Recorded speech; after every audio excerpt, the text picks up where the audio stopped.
Push the weight enough flex. Flex the live is 1 in the 6. With the runner boy, you nigga, no question. You will run a motherfucker high stepping. Hey, you never had a big enough weapon. Motherfucker never learned your lesson. I'm a 88 pack nigga. I'm a 88 pack nigga. I mean, day walker, drink blood, fangs out, full moon, motherfucker change like a hoe. I'm just a nigga from the hood trying to stack a little cheddar for the money.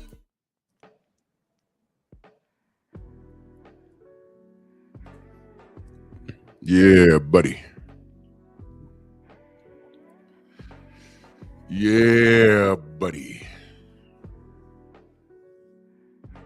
Lightweight. Lightweight, baby.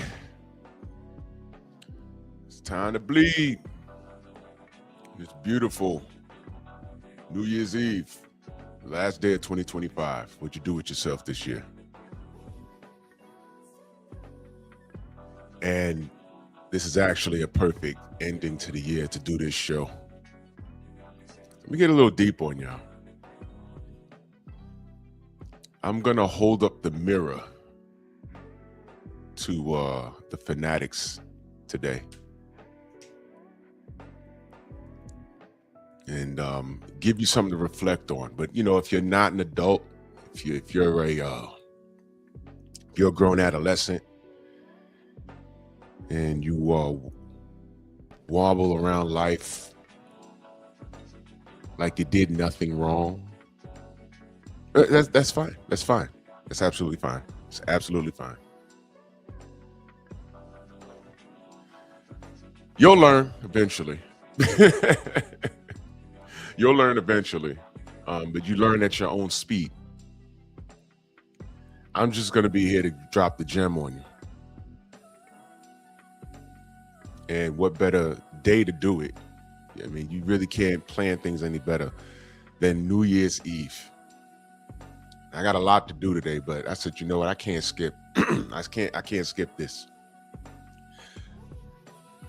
I got to give this message to Fanatics, and the message is what I've been saying since I started my channel. But you know, I don't seem to listen. But I'm gonna point some things out to prove my point.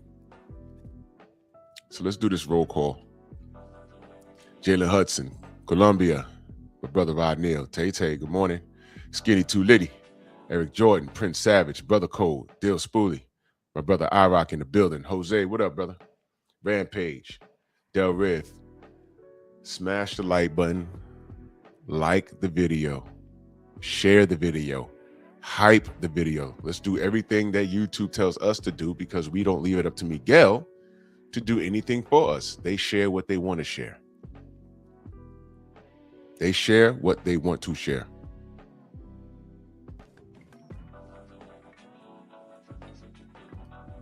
Want to know how funny algorithms are? I'm going to tell you. We could put out short videos about a fighter that's hot in these streets, right? And that'll get about maybe 300, 400 views. But the moment me and Stormy get on his show, and I ask him, what's the most embarrassing moment that you've had in school? And he tells that story. I get out of bed yesterday and the short pops up on my algorithm and it has over 1,300 views. And I'm like, what the fuck? What? How? How'd that happen? Well, I told you they do what they want to do. So we got to do it ourselves. So come on in. Have a seat. So let's talk about it. Enigmatic Son, salute. Let's talk about it. Y'all see, I got Deontay standing next to AJ. The fight that never happened because of AJ, because of his affiliation with Eddie Hearn, because of everything going on over there. It's just a fact. We debunked this about 8 years ago now. and we're here. But that's not what I'm talking about this morning.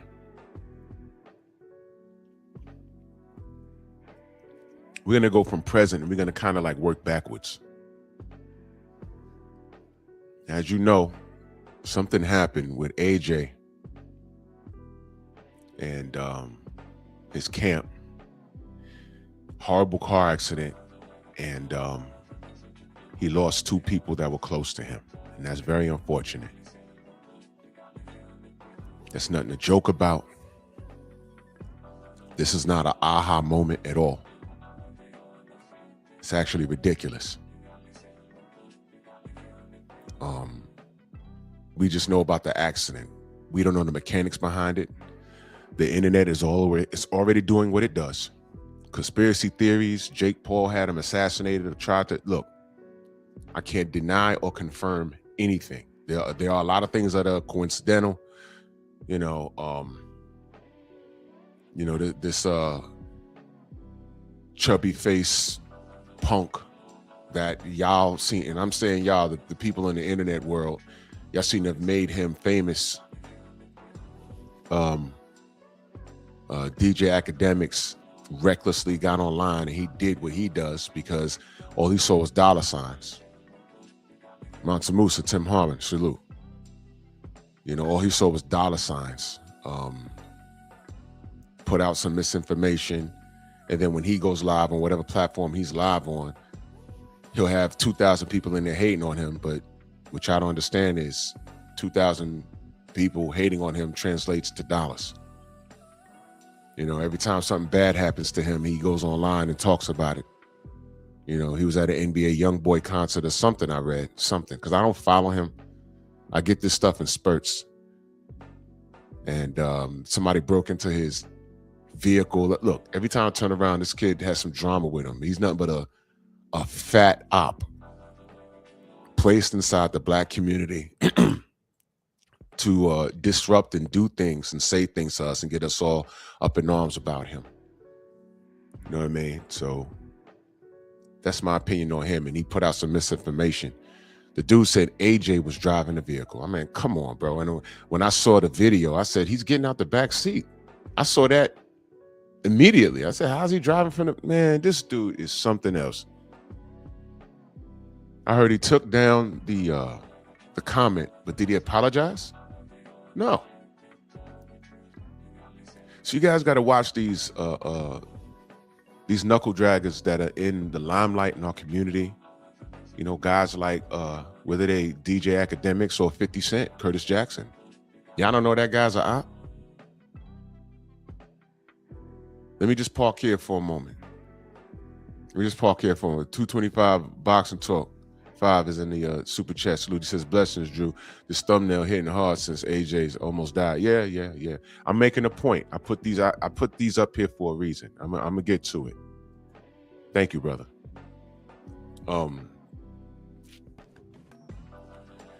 When 50 Cent first came out, see, a lot of you YNs, y'all were either babies or wasn't born when he came out, because he seemingly came out of nowhere. But he was around before that. He used to be on mixtapes. He used to be he featured on an Onyx song called React. Then he had this thing where he was shot in the face, and all of a sudden he's talking slow now, and then he a waster, and you never pop nothing. And he came into the game and went right at Ja Rule, and Ja Rule was hot in these streets. One summer, I forget what year it was, but every other song on the radio was Ja Rule and this, Ja Rule and that. And I was like, I'm tired of this. And then 50 came and stepped on him. And he was everywhere. He was on GQ magazine with his shirt open. I'm like, there's something to this dude. Doing movies, and he's everywhere. Had a lot of success. He got series on TV, and I'm like, okay. But there's something with this dude. Diddy's having issues, and now he got something on Netflix, Surviving Diddy. I ain't watching that. But Bill Cosby drives to buy NBC, and he goes to prison. Yeah, Andrew. 50's a paid op, bro. Trick, my brother Trick in the building. Salute. Yeah, we're gonna get to it, Trick. We're gonna get to all of that. We're gonna get to all of that. Um,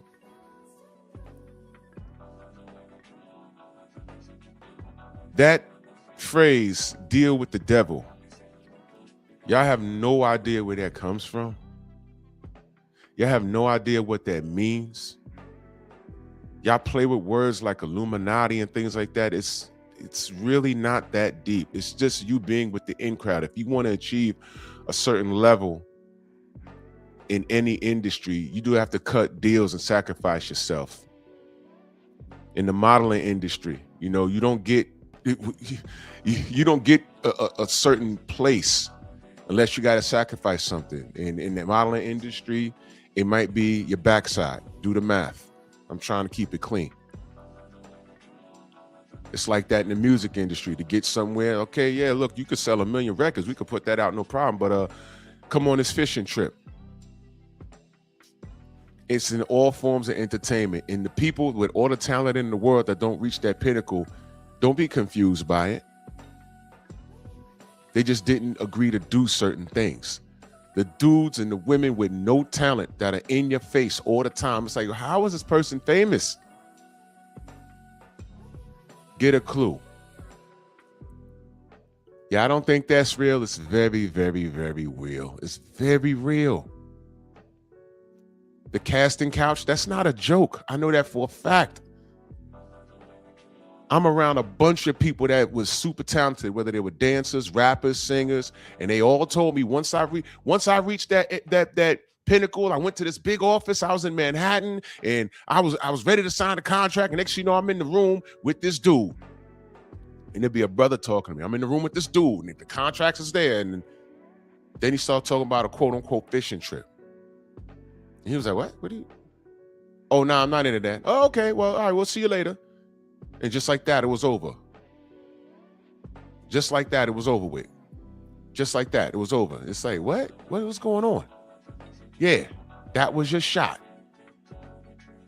You had to go home and get a real job. This is real shit that I'm talking about. But anyway, Fanatics, this is the message to you. I'm holding up the mirror to you this morning. And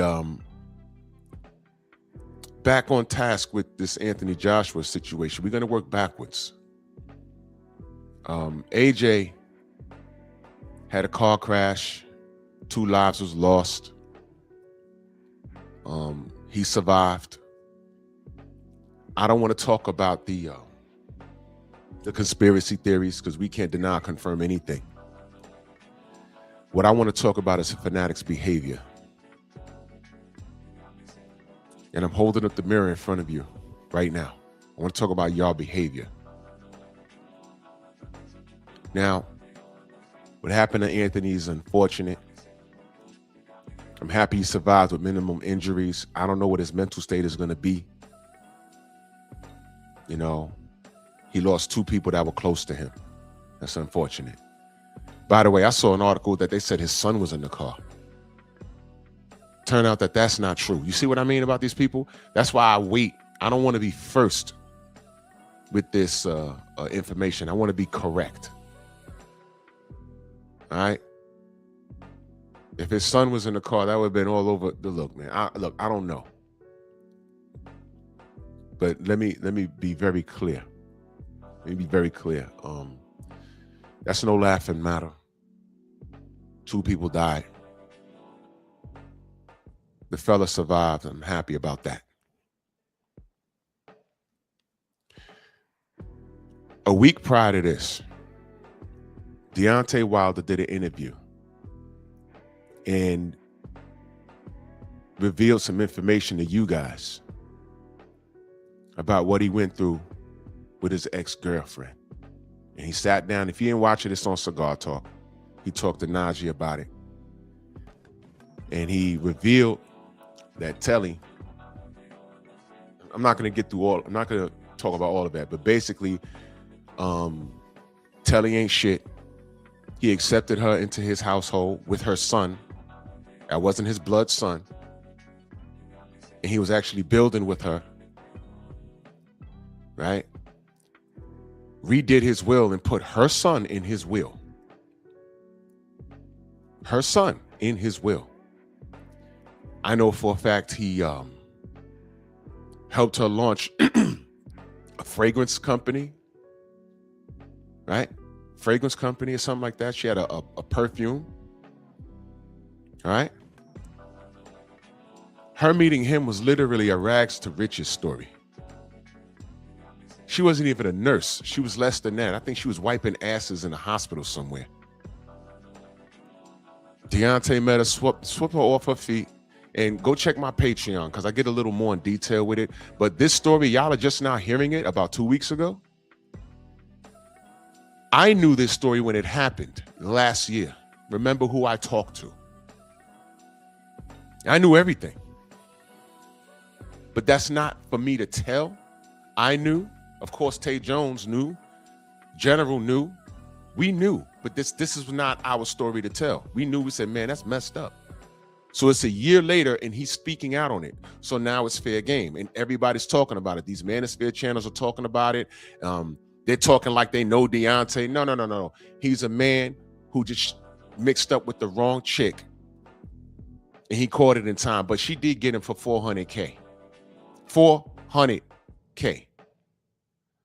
Not $4K, not $400, $400K. And then tried to move the case to California. I mean, it was a mess. And these are things he was dealing with leading up to his fights with Joseph Parker, Zilly Zhang. Y'all have no idea. Not one time that I mentioned his mental state as an excuse. Not one time. And plus, he needed shoulder surgery. That was another thing. Y'all never heard me speak on anything. But whatever. But you know why I'm bringing that up? Message to the fanatics, because I go to the comments section. And what do you think they were doing to Deontay in the comments section? What do you think they were doing? Well, I'll tell you what they do. They are doing what they always do. That's what he get for picking the 304. Okay, fair game. But whoa, what's this? $400K, that's his life savings. Wow. That's his life savings. Life savings? Oh, I bet he wish he took that AJ. I bet he wish he didn't duck AJ those years ago. Maybe he'd have been sitting on 100 mil like Anthony Joshua's sitting on right now. Fought a lesser opponent. Made $100 million. $400,000, and he has nothing now with a bunch of smiling emojis. Now, they know that that's not true, but now they're just being evil about that. Now, as a man, you should hear his side and say, you know what, bullshit aside, he picked the wrong one. Things like this happen to men all the time. You know, the times we live in, this is not right. And I read a lot of those comments. And I said, wow. 8 years later, these niggas are still on this. I said, okay, well, there's nothing he could do about it. Deontay is very honest, and he was just talking about his situation. And this was man to man. That had nothing to do with boxing, by the way. And for her to have her son around him, and they're living in a life of luxury, in the moment, I don't know, he might have tried to discipline her son, like, yo, don't do that. What do you think this little nigga says to him? You not my dad. Well, nigga, where is your dad? Your dad, can your dad fight? Can your dad live in the houses like this? Can your dad just say, yeah, man, we're going to the Maldives today in a private jet? Can your dad do that? And he put up with that. Men, sidebar. You never. Yeah, Drew, I'm working on that, as a matter of fact. You don't marry a single mother. And I'll just leave it at that. And this is the prime example, because Deontay checks all the boxes. These women say they want a high-value man over 6 feet, right? Money, over 6 feet tall. He got fame. He got fortune. He checks all the boxes. And she still did that to him. You see what I mean? I know about the story the day she got caught. I'm not revealing that. I know about it. I know about it. I was told the day it happened. I said, oh my God. What? He's dealing with all that, and he got to train to fight Joseph Parker. He got to train to fight Zilly Zhang. I said, oh, my God. And I never said a word. Never said a word.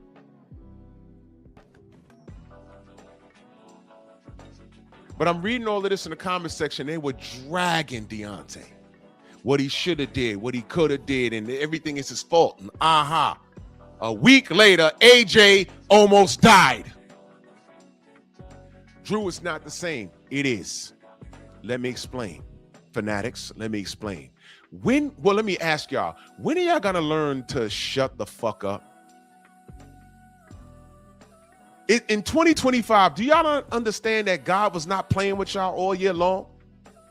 Everything that y'all wished on every fighter, everything that you joked and clowned about, y'all got egg on y'all face. Now, I said we're going to work backwards, right? We are. We are. At no point did I wish harm on Anthony Joshua. I wasn't even worried about it. When he got in the ring with Jake Paul, the only thing that I said was, man, I hope he don't cut a jig and lay down for Jake. I hope he don't carry Jake. I done spoke to Eddie Hearn. I said, he's going to carry Jake Paul. And he said, no, and I laughed. And I said, well, he's a liar. I hope he don't. And AJ literally chased him down and got him out of there in 6 rounds. AJ wasn't playing with him. And I said, thank God. Thank God. Because he didn't need that. Freedom's March, I see you in the super chat. If y'all drop a super chat, I'm going to get to it at the end. I just got to cook on this. Salute to you, Freedom's March. I appreciate you. Thank you so much, brother. I said, thank God. And I was happy for AJ because that right there, the Jake Paul fight, he couldn't lose that. No. If he lost that or made it harder than it was, I'd have been like, AJ, come on, bro. No.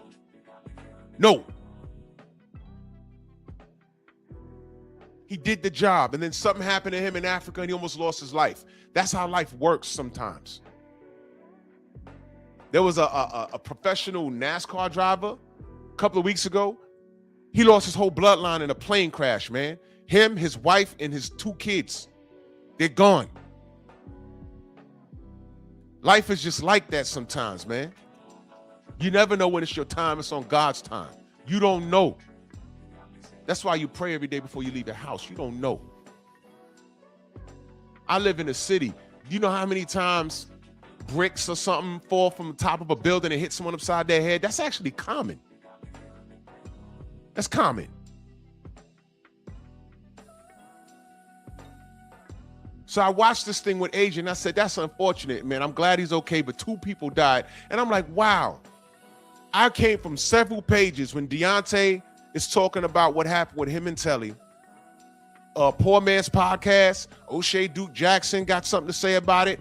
All these people, and I go to the comment section and everyone's dragging Deontay. Damn near saying good for him. And what did Deontay do to them? He's talking about what happened with him and Telly. There's still people in the goddamn comment section talking about, yeah, well, he should have retired after Tyson Fury whooped on him. Ha, ha, ha, ha. And you don't know the ins and outs of what happened with that. You don't know what we had to deal with. You don't know what we know. Just like y'all are just not finding out what happened with him and Telly. I'm telling y'all, this is old news to us. We knew. We knew this. And that's why y'all don't like the LDBC. We knew this shit. Never spoke on it. Because if we did, y'all would just brush it off as an excuse anyway. But what I'm telling y'all is, Karma is a bitch you don't want to get in her DMs. You don't want no smoke with that bitch Karma. You want no smoke with her. Several things happen. In fact, I can go back to 2024. Several things have been happening right in your face. And y'all just kept up with the fucking behavior. You kept up with it.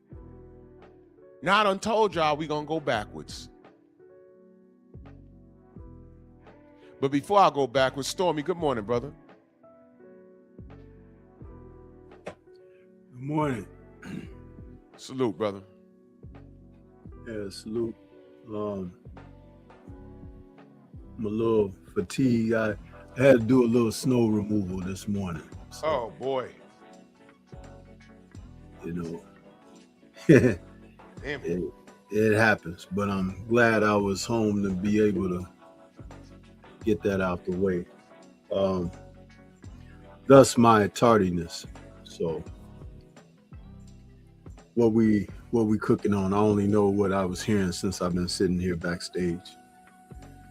We're talking about well, I'm sending a message to the Fanatics, and I'm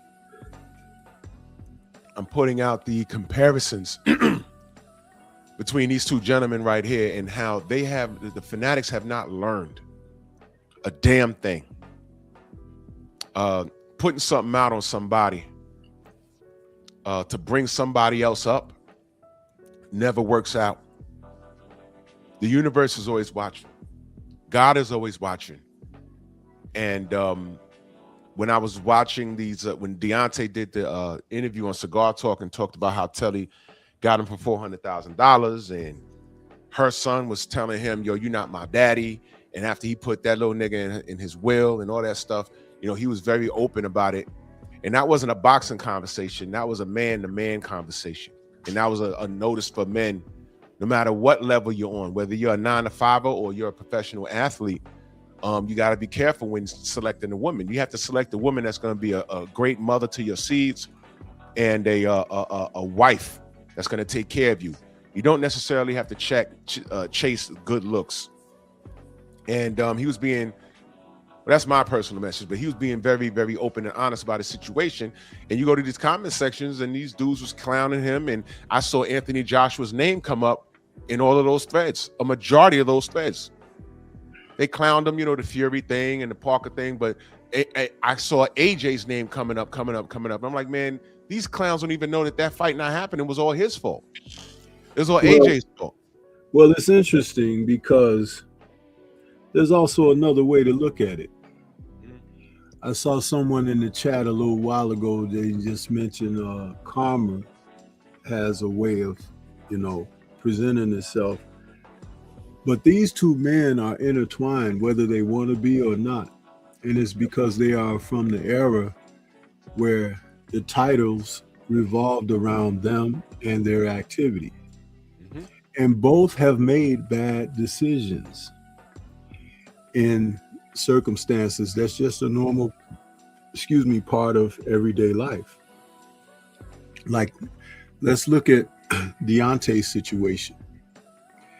Deontay has shown strong resolve and character throughout the entire process.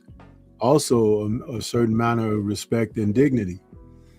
And in that, for that, he has been, you know, vulnerable to certain things that we now have seen that have come to light publicly and everything, but the public still hasn't acknowledged what was done to him publicly by the establishment of the profession that he participates in. Then flip that over, and AJ, who is really not the most worldly man as far as understanding things. He has a very immature outlook on things, as well as he has not enough what I would call people skills to deal with certain aspects of life. And it has shown in the same way and has arisen in his life where just months after what happened to Deontay, something happened to him. And people don't want to acknowledge it. And we put that together when it happened. And people still didn't pay attention to what we were trying to say. Not what we were trying to say. We said it. And to show the lessons not learned, we saw AJ go around and end up signing a lifetime deal. There you go. With these people that haven't guided his career well at all. They've put themselves in position for generational wealth, but they haven't put AJ in a position for legacy left behind. Think about that for a moment, and you'll realize who's profited off of the circumstances. Now, you mentioned Deontay going through personal circumstances and still trying to be a professional and go out there and take on the challenges. But a man can't be divided in his psychology going through peril. And we saw the results of that. Now it explains why we got certain effort, why we saw certain things, come to pass. And the Bible will tell you about Samson and Delilah, Yep. and other stories where women have befallen men and taken the grace and the strength away. The whole thing going all the way back to Adam and Eve. That's right. So this is nothing for anyone to make fun of with either man's plight. But as I said, they are intertwined because they are of the same era. They were supposed to face one another, and they didn't as a result of interference being run externally. Because at the end of the day, I do believe AJ wanted to fight Wilder. I do believe that. But the people that were talking in his ear and the people that were guiding his career steered him away, because what they wanted to do is ride the gravy train of undefeated and the marketing that they created behind him. And that's why you didn't see him grow as a fighter with better trainer and coaching input, teaching input and development, because he's 35, 36 now, something like that. When he was going to be 24, 25 years of age, even when they got away from his original professional trainer after his loss to Andy Ruiz, they still could have done some things to bring him closer to trying to be a complete fighter, because he was young enough to learn certain principles of boxing. And he didn't get that. And remember, I talked about once a person starts acquiring economic means of comfortability, it's hard to get through to tell them anything, because now they have access to the things that they wanted out of life, and they can say no to people, and people are always saying yes to them because of their status in society and things of that nature. So it's hard to break through when it's like that. You have to have a certain amount of character at your base that will make you, it'll kick in and say, you know what, I need to make some changes. Which is why when you saw AJ make changes, he tried to make changes that suited him as far as what he wanted, but he didn't make the changes that could suit making him better. You see? And being better, becoming better, sometimes involves the difficult in life. And the difficult is what's, doesn't feel good. It presses you, stresses you. It puts pressure on you, and it will put you in a place of like, I don't know if I really want to do this. But see, that's the process, because it's just like when you are injured, the body has to break down before it begins to heal. And that process is painful sometimes. It's like if you've ever suffered a burn, you form that scab first, and then when that starts to peel, it's like it's painful. You feel those nerve endings that are active and everything. It's like, whoa. And then finally, after you've totally healed, it's like, wow, I remember when I hurt myself there, that was a process I had to get through. You see what I'm saying? That's life. That's life.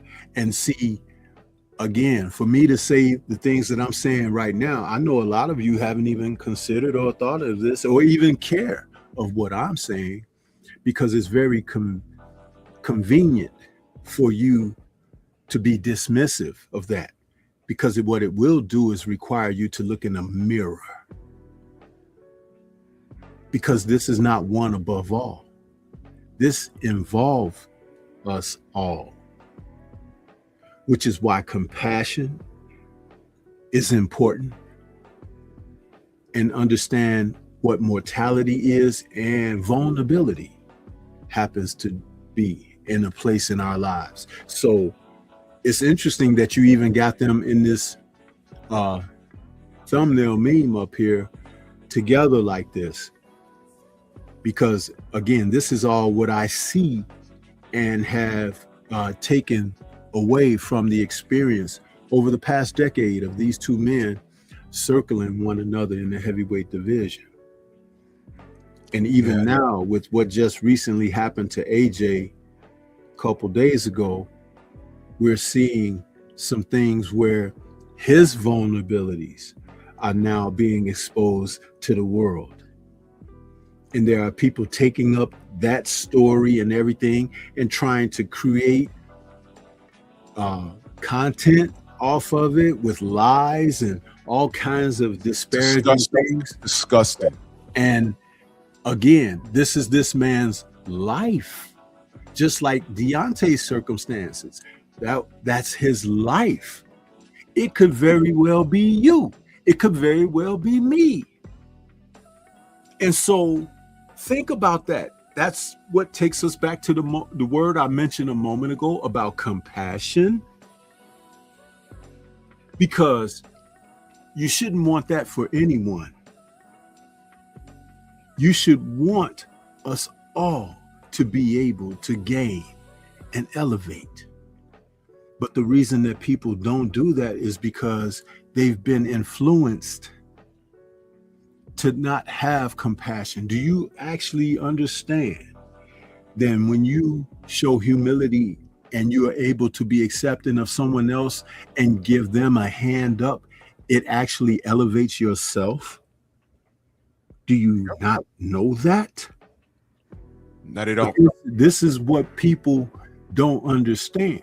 And this is why, again, like for what we do out here, what I do specifically on my channel, this is why I accept no foolishness, because my mind is always on, my eye is always on the sparrow. You understand? And it is important to live that way, not in the murkiness and darkness, but walk in the light.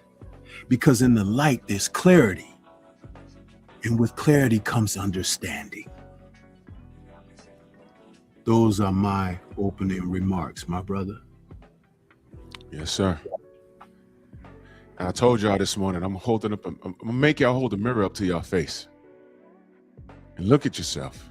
Like I just did some dude on Pep Talk. You know, like I said, when you come to class late, you don't know what we're talking about. Check the temperature of the room. Check the temperature of the room. G-Eazy. G-Eazy. I'm not here to talk about whose fault it was, because I know whose fault it was. I was here the whole time. I know the ins and outs, but that's really not what I'm talking about this morning. I'm talking about the demeanor and the lack of compassion, like Stormy said, when Deontay's being open about what was going on in his personal life. All I saw was fools in the comments section dragging him and making fun of him. And I saw Anthony Joshua's name popping up, and Anthony Joshua had nothing to do with the decision that Deontay made to form a relationship with an ungrateful chick and her son. What does AJ have to do with that? Nothing. But those fanatics kept talking about it. And a week later, this kid almost loses his life in a car accident. You see what I mean? You see what I mean? Now, I'm not saying that God did that in defense or to show y'all personally. I'm just telling you that that's just life. But there has to be something to that. Now, let's walk it back. Devin Haney. Y'all know I was going to go here. Devin Haney versus Brian Norman. And I have a Brian Norman live that I'm going to do. And again, I'm going to put the mirror right in front of y'all. We'll get to that when we get to it. Devin was supposed to die that night. If you let the Fanatics tell it, if you had let the pros tell it, the Hall of Fame pros tell it, Devin was supposed to die that night. And y'all know who? Sean Porter, Tim Biscuit Bradley, the Fanatics that hate Bill and Dev, the Fanatics that wish harm on Bill and Dev. They wanted Dev to die and Bill to cry right there at ringside. Well, Devin was not disturbed by anything because he's a professional. And Bill definitely knew what he was doing. And we saw the results. And I know it's like the James Bond movie, The World Is Not Enough. Devin was supposed to run and hide and get stalked and killed and everything else. Didn't happen. In fact, he outboxed Brian, dropped him in a second. And that's not good enough for y'all. He was supposed to get rid of him, right? No. Brian Norman is also a professional. He's a very, very tough kid. I like Brian Norman Jr. I really do. I can't wait to do that live. Watch. I'm waiting for the right time to do it. He did the best he could, but I said that I don't think he had enough experience to compete with Devin. That's all I said. That's all I said. And it played out exactly how I said it was going to play out. Hold that mirror up in front of your face, Fanatics. Because there was a lot of people more angry that Devin won that y'all forgot to be sympathetic towards Brian Norman Jr. That he came up short. Y'all said, F that. I just hate the fact that Devin won. Who are y'all? How many of y'all said, hey, man, I got to give Devin credit, man. This did not play out how I thought it was. You put that mirror, look at yourself in the mirror. How many of you can look yourself in the mirror and say, hey, man, you know, I had it all wrong? That term humble, humility. Y'all fling those words around and y'all don't exercise it at all. At all.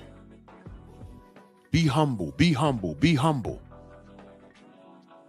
Humility. Y'all don't exercise that at all. Y'all wish Devin harm. Y'all didn't want him to win. In fact, y'all wanted him hurt. Well, nothing happened. And the fight didn't even play out how you thought it would. I said that Devin's going to be stronger than Brian in the clinch, or at least be able to compete. Devin looked very strong to me, so much to the fact that y'all just said, he got to go to 54 now. What? So Devin understands there's no winning with you. So why is he going to worry about you? He's going to do what he needs to do. D.O., like a normal person. And let's go back earlier in 2025 when he fought at the Fatal Fury. Oh, he ran around the ring. He ran around the ring. Okay. He also broke up homie's ribs. His hair was all leaned over and he had to go to the hospital. Devin went to the after party. I was there. It was a shutout. Oh, he ran. Wait a minute. Y'all just got done telling us that he can't avoid a left hook. He didn't eat a left hook during the Ramirez fight. He didn't eat a left hook during the Brian Norman fight. And his left hook is his punch. Are y'all done eating your own words now, you fanatics? What did I tell you about that term fanatic? What did I tell you about it? Remember I did a whole show and I broke down a fanatic. Don't you understand? That's why I like to call myself a fan. Fan is short for fanatic. A fanatic is not a good thing. A lot of you guys are obsessed with hating on people. You're obsessed with it. And it's for all the wrong reasons. Now, if I was a jerk, I can go back to all of those videos and go to those comment sections, and everybody that has something negative, because you know, one comment sets off another comment, sets off another comment. Now you got 30 people in there clowning Deontay over what happened with him and Telly and her child. Now I could be a jerk and go back to those comments and say, what happened to AJ and his boys? Your thoughts? With a bunch of smiling emojis. But that would be disgusting, wouldn't it? You see, they don't see them doing anything wrong because they're fanatics. Fanatics are horrible, scary people. They're like crazy. They're crazy. And we're obsessed with the destruction of someone. Obsessed with the destruction of someone. That's a sad state of affairs, and that's very dangerous. But Drew, I remember you told Sugar Hill you hope he died in a car fire. It's not what I said. Context. Go back and watch the video. I'm tired of telling y'all that. Context. And I'm not obsessed with anything that Tyson Fury does because I left it in God's hands. And what have we seen since then? It's not on my time, it's on his time. I saw him fight on a fair playing field. He went life or death with Francis Ngannou. Almost lost that fight, right? Almost lost to an MMA fighter. Gets in the ring with Usyk 2 times. Almost gets knocked out, right? Lost 2 times. And I watched AJ get in there with Ngannou and smoke him in 2 rounds. And I said, y'all can't tell me that Tyson Fury is that dude. You can't tell me that. Without the drugs and the tainted gloves and everything else and poisoning his opponent, that's what you got. A 6'7" punching bag. That's what you got. Told you. All I did was watch him, and it proved to me that what we saw and what we know about what he did to Deontay is absolutely true. Just like the Ryan Garcia thing. No drugs in his system. He can't even outbox Rolly Romero. Now let's go further back to 2024 with Devin. We at the fight, Devin allegedly loses. We ate that. That's fine. By the time I got to St. Martin, I got a phone call saying, yo, this dude cheated. I said, what? I said, oh God, I hope Vada's wrong because I don't want to deal with this because I know what comes with it. And you haters spent a significant amount of time, even a lot of you knuckle draggers, y'all flipped on, y'all was waiting to flip on us. I told y'all I'm getting text at 5 in the morning. I'm trying to catch a flight out of New York to St. Martin. And I get dudes that I thought were cool with me texting me the word karma. I'm like, what is this? Oh, I get it. You're a Tank fan. Karma? Yo, man, when I got with the LDBC, man, I thought we were pro-black, man. Pro-black? Well, I am. It's Tank? Why are you calling me up about something that happened between Devin and Ryan, and you hit me up talking about Devin? What the Tank had nothing to do with that. What are you talking about? Oh, I see. He's invited him out for Starbucks and with shots of liquor in it. Oh, so you want to troll? Goodbye. Don't ever fucking call me again. Don't ever text me again, you faggot. And it was a bunch of y'all. Old niggas and young niggas. It was a bunch of y'all. Dominican niggas too. Singing Dominican niggas with fucking penciled in beards. Yes. I'm like, yo, stay off my line, bro. And then when we found out what we found out, it came out. And then they stuck to their guns. Old niggas. Oh, there's a reason. There's a reason. There's a reason. They have a reason. They meaning us, the LDBC. They have a reason to want this kid to be guilty. It's not us. This is the news. If he's not guilty, he's not guilty. And he ran around and checked the B stamp on this, and then what did we find out? He cheated. And then he wasn't the problem, it was the drug. It was a billionth of a gram, and it was this, and it was that. And then he wilds out, starts getting on these drug binges. He's assaulting his wife, his ex-wife, getting arrested for that, getting escorted out of hotels for ruining rooms. And then you find out he's a racist. And y'all left with that? Who was the problem, the LDBC or what Ryan did? Now, one time that I get on here and make anything up about him. I was saying what happened. Y'all knew what I knew. Y'all interpreted, y'all interpretation was to suit your agenda, your agenda. You didn't like Team Haney. I get it. But you abandoned your blackness in defense of this kid? You hate yourself that much? You hate yourself that much? Really? And then fast forward, he's suspended for a year. He's supposed to smoke Rolly Romero, and not only does he lose every part of that fight, he got dropped in the second round.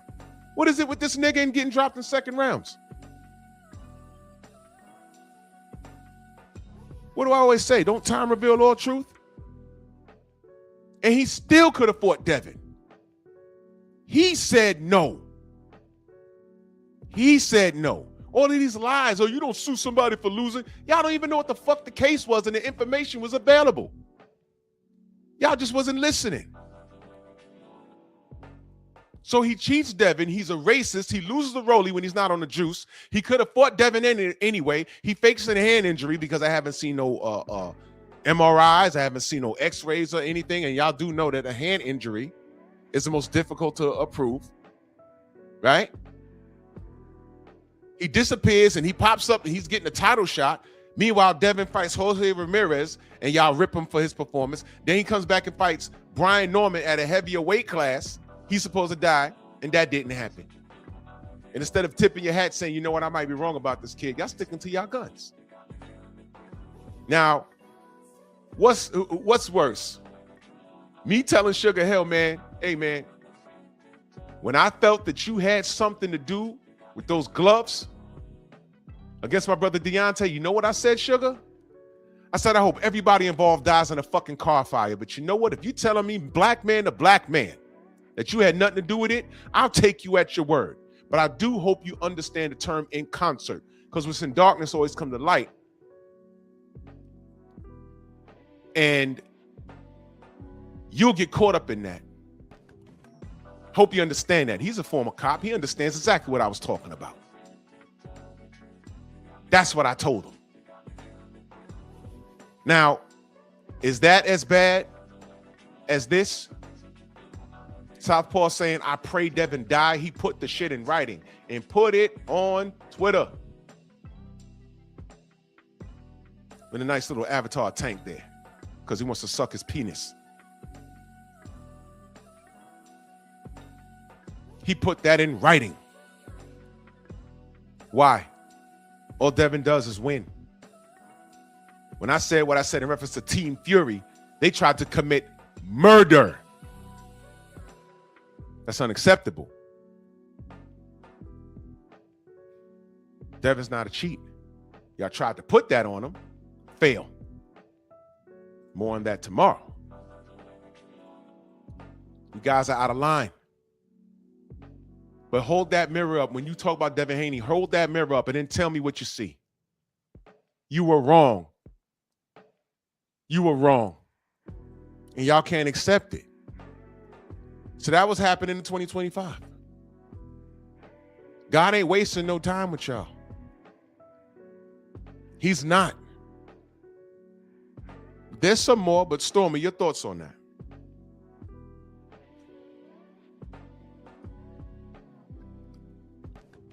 You're on mute, brother.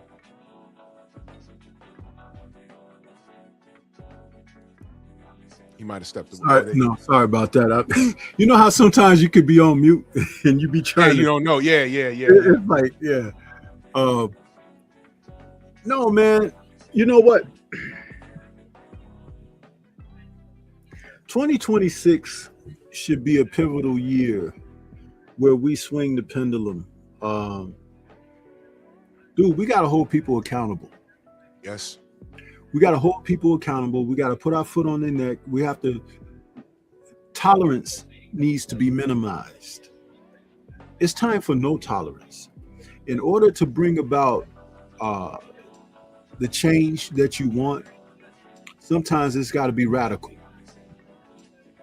That's just like, when our doctors tell us, hey, you got to do this or do that, or this or that is going to happen, or you're headed down this path.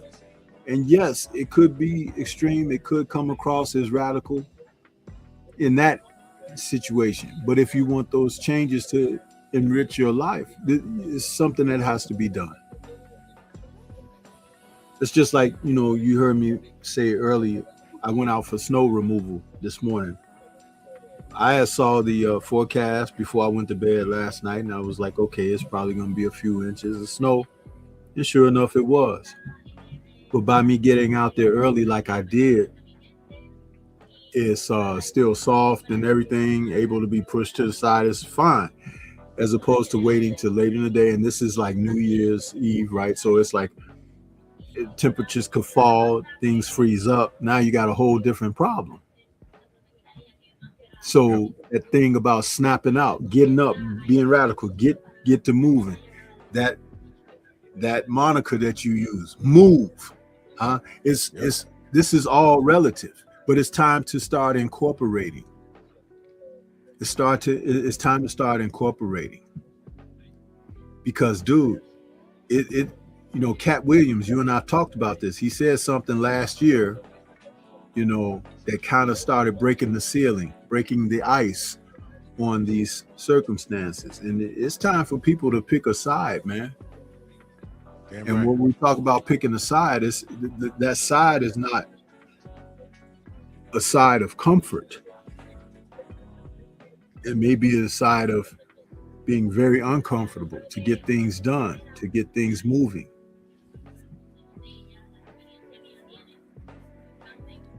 Real stuff. Who the GOAT says unblock me. You're not blocked. I'm looking right at you. You're not blocked, brother. I'm looking right at you. Who the GOAT.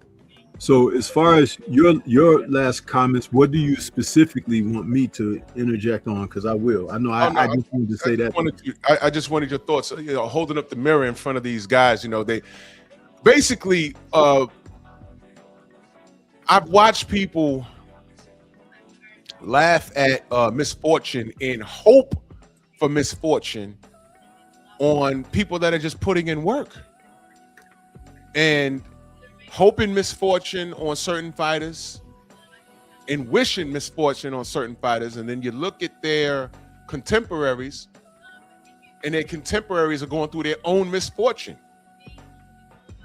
So never mind who you're rooting against, their rival, their contemporary. Look at what they're dealing with.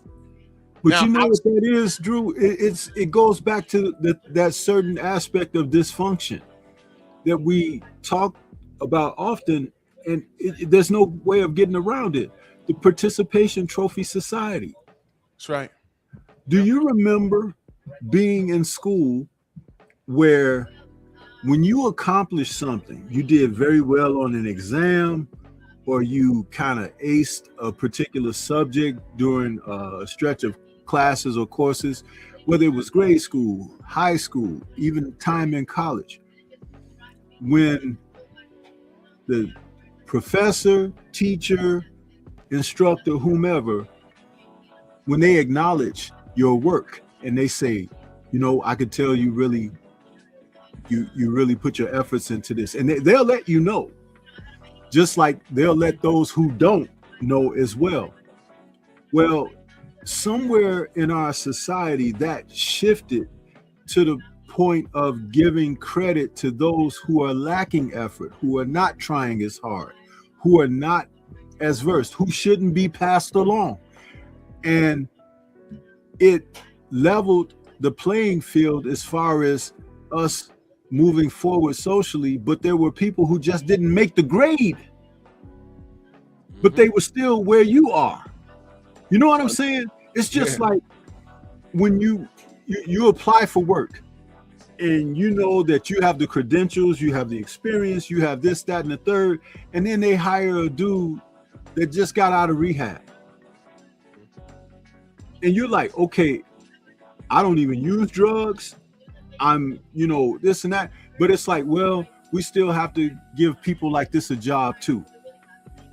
But the trickle down from that is, if you hire them as the postman, your mail's not getting delivered on time. It's getting misdelivered.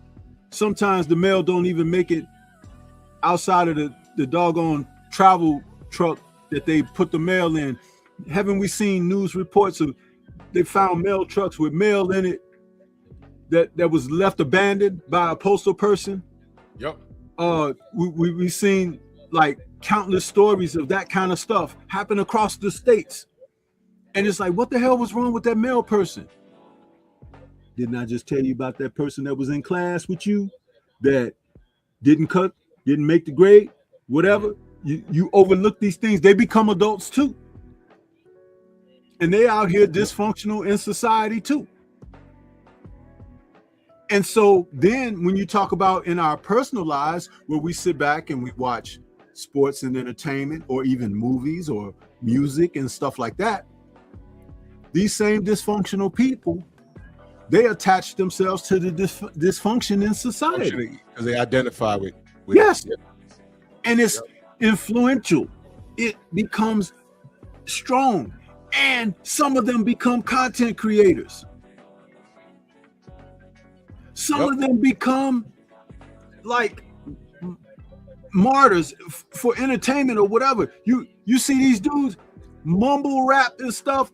These dudes look tattoos all on their face and on their lips and stuff. It's like, dude, there's something wrong with you. Yep. Just because society don't say nothing anymore, do you know that you used to couldn't get employment if tattoos were showing on your body? Man, I am old enough to know these things, people. Yeah. There used to be, up until I want to say the late 80s, you could walk into an establishment and on the door it would say, no shirt, no shoes, no service. That's right. You couldn't take your security pets in with you. You couldn't come in there with your pajama clothes on.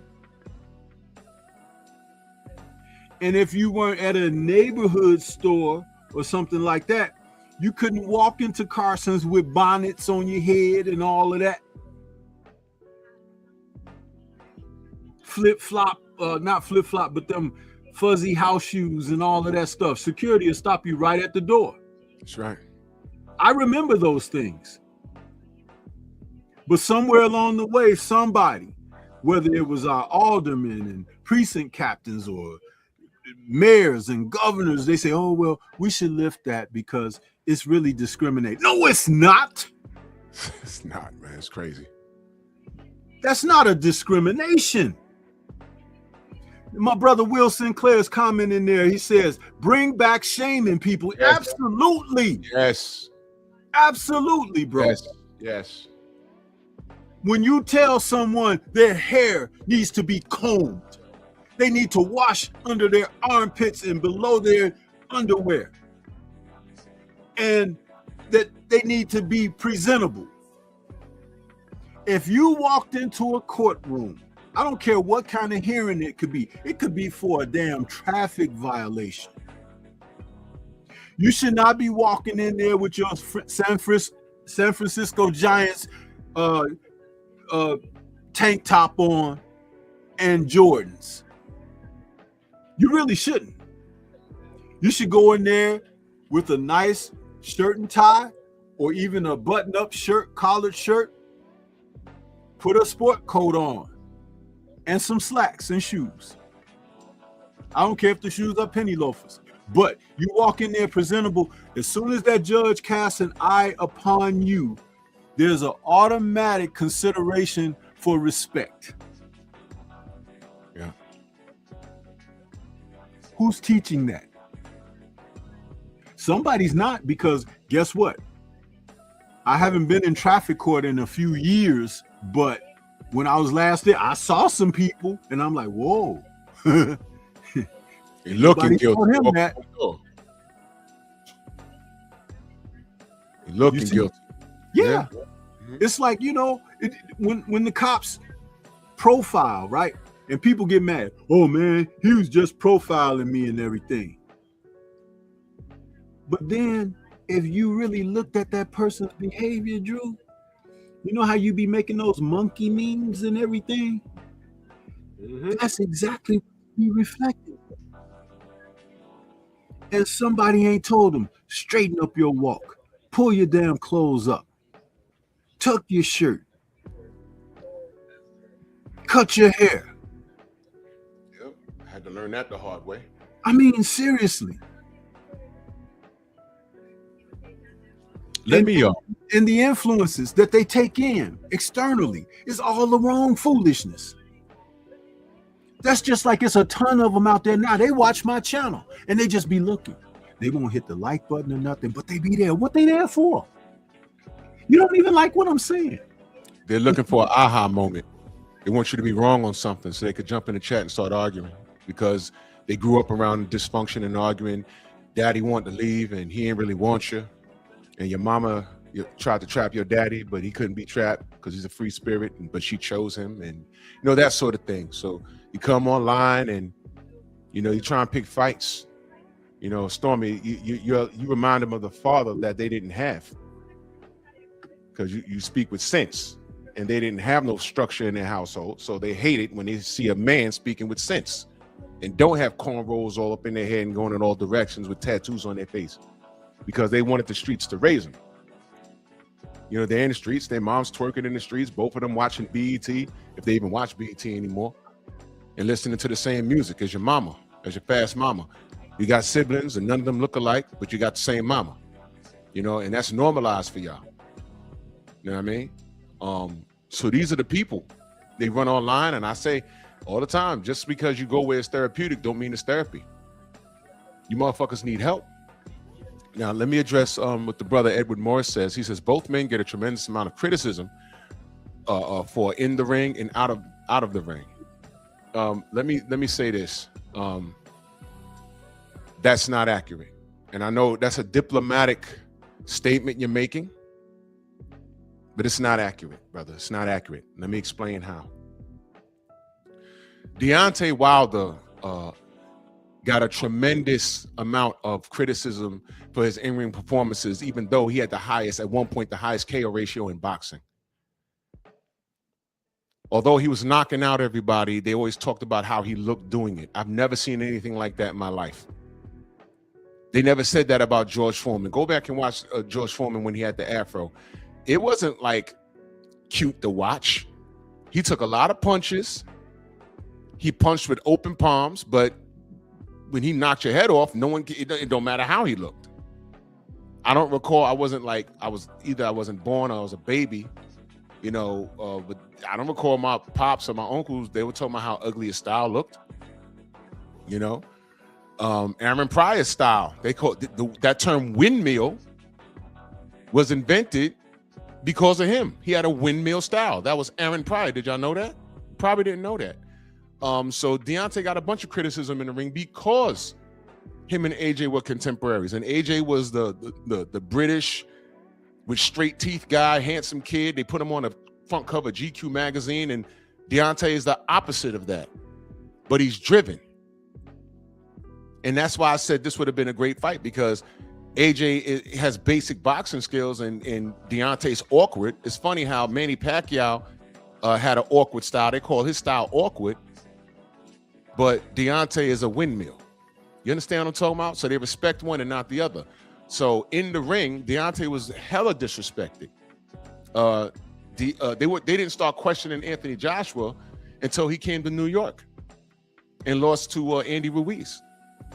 All right. Now, outside of the ring, I'll give you an example. I just told you that I just shared that when you go to any channel and they were talking about when Deontay was open about what he went through with Telly, in those comment sections, those people were tearing him apart, and they brought up AJ's name. AJ didn't ask to be there. But they brought up AJ's name all over the place. It's like they resurrected something that was killed like 9 years ago. It's like, why y'all still talking about this? AJ didn't want the fight. They didn't fight. Eddie Hearn didn't want the fight. They didn't fight. We talked to the team. We know these things. No casual or no fanatic that don't have a straight line to Anthony Joshua or Deontay Wilder's camp. They can't tell me what I know. We have a direct relationship with Bomb Squad, a direct relationship. And Tay Jones does talk to somebody that is on AJ's team directly. So when I get on here and say it was his fault, I'm not just saying it. It's legitimately their fault. He's the A side. He could have made the goddamn fight. And this is what we're not dealing with here. You see, we going into 2026, I'm not dealing with foolishness. I said what I said. ASAV.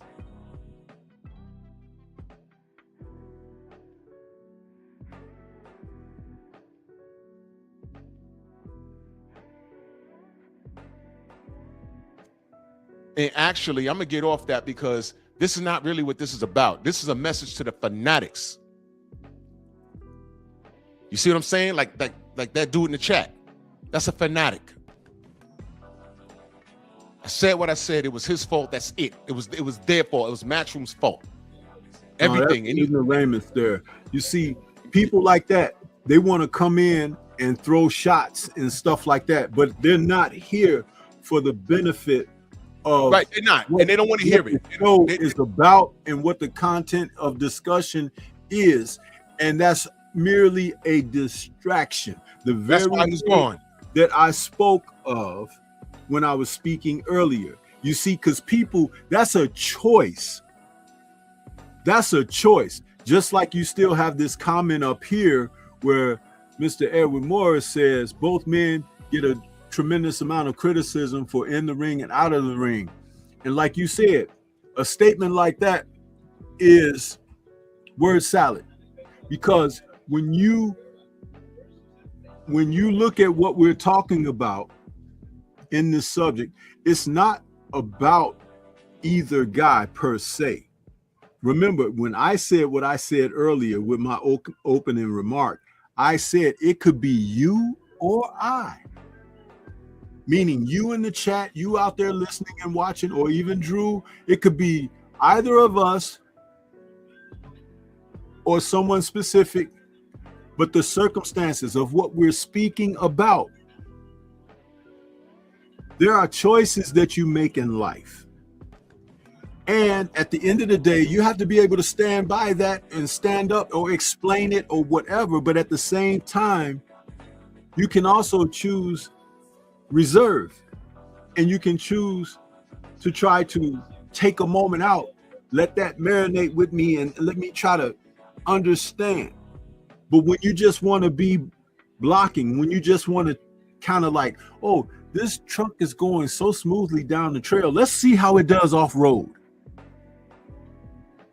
You see, and there's too many people like that, which is why I was speaking earlier about having a short fuse regarding this thing. Zero tolerance. Because you guys been allowed to run free and run amok. That's why you got a guy in the White House like you got right now. Exactly.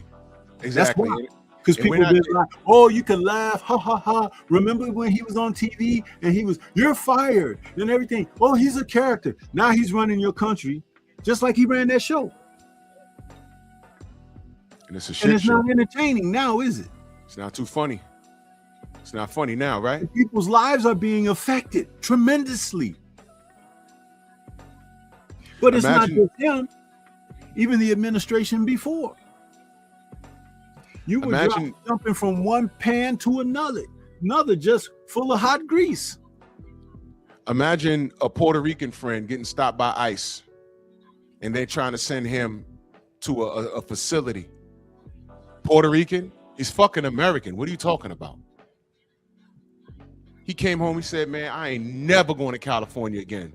So let me tell you what the fuck happened to me. He left his aunt's house, walked up the street, went to a store, came out, ice jumped out on him. Where you from? Where you going? Where you going? Blah, blah, blah, blah. Yo, my aunt live around the corner. Let me see some ID. He shows him a New York ID. You ain't from New York. Yes, I am. Where you really from? Where your parents from? Where you live? I was born in the Bronx, right by way of Puerto Rico. I'm Puerto Rican, but I'm from New York. I'm American. This is what he had to deal with. Because of this nut job in the fucking White House, man. I ain't even trying to go there, but to finish my point about this crap, not this crap, and I'm being respectful, Edward. It's not equal, brother. It's not equal. And when I saw Deontay be completely abstract about his situation, I looked at the chat and I said, this is crazy. They can't wait to give it to this dude. They can't wait. Pause. They can't wait. And then a week later, this happens. Now, here's what I'm going to tell you. You go to anybody that reported on AJ's misfortune, you won't find one Wilder fan in there that mentioned his name. Oh, I bet he wish he fought Wilder now. Because it's irrelevant. It's irrelevant. Bringing up AJ when he's talking about what happened with him and Telly is irrelevant. You won't find one Deontay fan in there clowning this situation or saying, good for you, you should have fought. No, because it's irrelevant. It's irrelevant. We've defended him in the comment sections when it came to boxing. That's it. But it's irrelevant. But you know what I did see? I did see AJ clown Deontay when he did his Till This Day speech to Radio Raccoon. I did see AJ clown him and his Fanatics clown him. To this day. Whole time you driving in a cart full of monkeys, bruh? Now tell me where that's equal. Y'all forgot about that? I didn't. I'm like, hold on, man. That to this day, when he said to this day, do y'all even know what that was? I saw Deontay gain fans, my parents' age, when they say, well, hold on, who's this young brother? He's a boxer. I fucks with him now because they haven't heard a fighter today speak up their people with such passion, such vigor. He earned the respect of elders when he said that, and it came from his heart. Now, why is it that when Mike Brown got murdered by that cop and Deontay went down there and marched, I was still on Facebook when that happened. Oh, he's just doing that for clout. He's just doing that for popularity. No, he's doing it because he loves his people and it needs to be done. But when Anthony Joshua was in the UK after George Floyd was murdered, and he got on the mic and he said what he said, I watched those crackers flip on him. I hope you lose your next fight. This is why I never trusted you. I watched that happen. And I watched Eddie Hearn. I did a live stream when that happened. I watched Eddie Hearn be a diplomat in reference to that. No, Eddie, bro, if you wanted to protect your buck, what you should have did, Eddie, was say, y'all need to leave him alone. This happens to black people all the time. He's just speaking up for his culture, his people. Jews do it all the time. Asians do it all the time. But Hearn didn't do that because Hearn feels the same way. Thank you. That's why Hearn didn't do it. So when y'all guys come in here and talk to me and saying it was equal, it is not equal. It is not. And after all of that, he turns around and signs a lifetime contract with that dude. And then when I say Deontay's a boss, he ain't got a boss like Eddie Hearn. AJ has a boss, and that was his choice. That was his choice. It's not equal. So Anthony Joshua Fanatics, y'all don't have anything to say to me. Y'all really don't. Now, I've left this kid alone. I've made peace with the fact that he's never fighting Deontay. That's his choice. He made the fucking Jake Paul fight in 2 seconds, and in 8 years, he couldn't fight Deontay when they were one fight away from undisputed. I let that go, man. But I'm putting the mirror up in your face. It's not equal, Edward. It's not equal at all. It is not equal. he made this bed, he got to lay in it. And the point of this live stream is, I'm not even really talking about that. The point of the live stream is, I've watched all of these dudes jump in Deontay's shit over what happened with him and Telly. And a week later, AJ almost dies in a goddamn wreck, and he loses 2 of his friends, though. And he's not really hurt like that, just his feelings. And I want y'all to understand, God ain't playing with y'all, man. And I'm not saying God did that because y'all did that in the comment section. I'm just saying this is how the universe works. Y'all got to know when to cut it off. Y'all got to know when to cut it off. Because this is ridiculous. And it's been happening to y'all all year long, and y'all not even paying attention. Y'all hoping and wishing death on Devin Haney. That dude Southpaw, I just showed you the tweet. Y'all hoping and wishing death on him. But meanwhile, Brian Norman has a loss. And, you know, when fighters lose, they do go through something mentally. How many of y'all say, hey, man, come on my panel? Hey, man, you all right? How many of y'all called up somebody that has a direct line to him and say, yeah, man, make sure the young king's all right? Minor setback for a major comeback. Y'all doing that? No. Y'all just forgot about him? No, because it's like, okay, Brian ain't get it done. But I swear to God, whoever Devin fights next, I'm rooting for them. Y'all were never Norman fans. But don't worry, I got smoke for y'all. Because y'all treating that kid fucked up. But I got smoke for y'all. I got smoke for y'all. But all of these things will happen in all 2025. And y'all not paying attention. Y'all don't learn any lessons. So no, it's not equal. This is very different. Y'all thought I forgot about that? Him clowning when Deontay went on his rant and said to this day. And he got on here and clowned about that while riding in a golf cart full of orangutans. I said, oh my God. How do y'all knuckle draggers feel about Ryan Garcia versus Devin Haney now? Ryan ducked the fight. He could have fought him several times. He ducked the fight. He's off drugs, can't beat Rolly Romero. But dial it back. Y'all remember he sang Blessed and Highly Favored in the goddamn car with an orangutan? Y'all remember those comments? Oh, I'm glad to see you and Devin made up. Really? Really? Let me go somewhere else with it. Y'all know I'm going to talk about Mellow Yellow. I giveth, I taketh away. Fuck Lamont.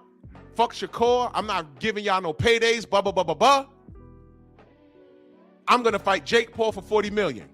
His Fanatics said, Drew, you black, right? Leave him alone. Let him get his money. He's going to spin the block and come back and fight everybody. I said, well, the man said he's retiring at the end of 2025. That's what he said. Well, I don't think he's going to come back and not do anything. He got some problems. He got to find out what he wants to do. He's going to come back and beat everybody.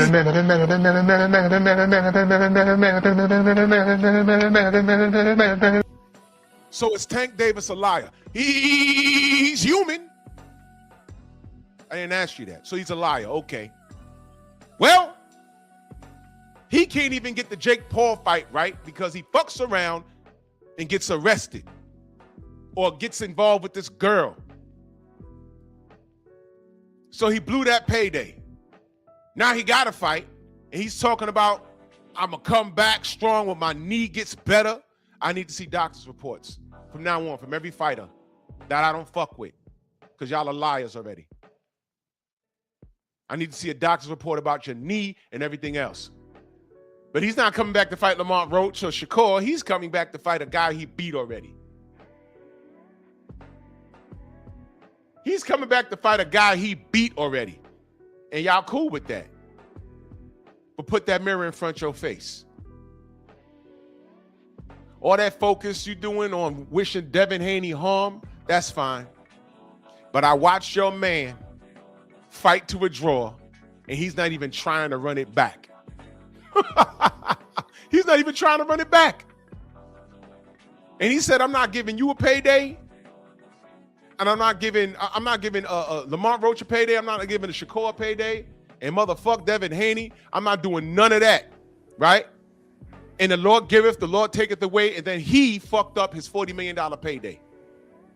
I didn't have to lift a finger. I didn't do any of this. In fact, I was one of the people saying, hey, I'm not comfortable with this Jake Paul fight, man. He's a little too big for this dude. All the skill in the world, there's weight classes for a reason, right?